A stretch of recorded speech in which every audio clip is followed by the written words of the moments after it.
जब कलयुग का मानव सत्संग में आकर बैठ जाता है तब वो अपने आप को सुरक्षित समझ लेता है। यहाँ कथा सुनाते हैं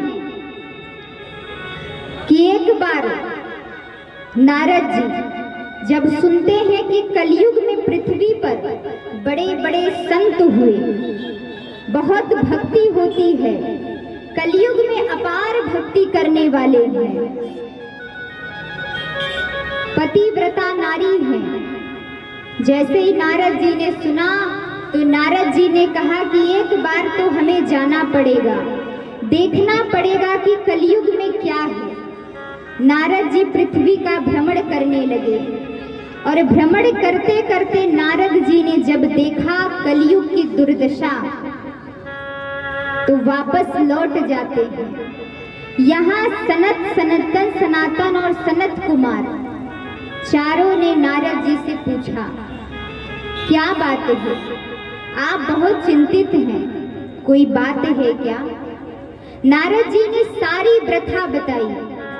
कहा, मैंने जैसा सुना था कि पृथ्वी पर जाने पर बड़े बड़े भक्त हैं, लेकिन जब मैं पृथ्वी पर गया तो पृथ्वी की इतनी दुर्दशा है, वहां के मानव इतना गलत कार्य कर रहे हैं।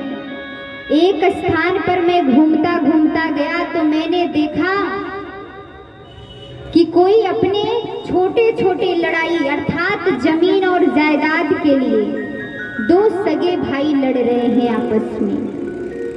मैंने वही देखा कि पिता अगर अपने एक संतान को थोड़ा जमीन दे देता है, दूसरे को भी देता है, और कुछ जमीन अगर अपने लिए रख लेता है अपने जीवन के लिए, तो वही पुत्र अपने पिता की हत्या कर दे रहे हैं।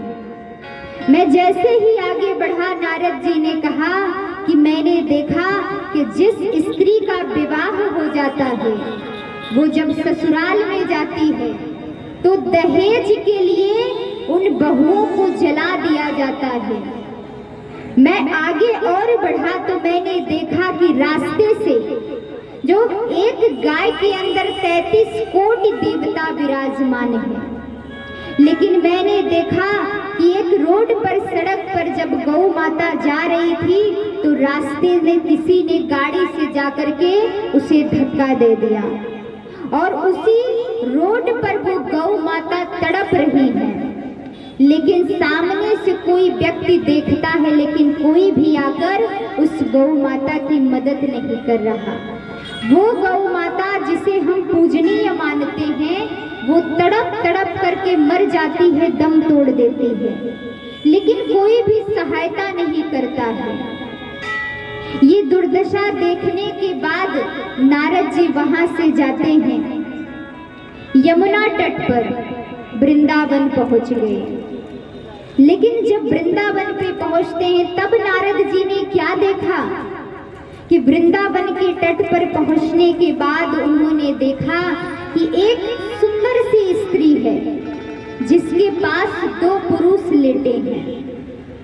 जैसे ही नारद जी ने देखा, नारद जी जाते हैं और पूछते हैं, जेहि दरिद्र सम, जेहि दरिद्र सम दुख जग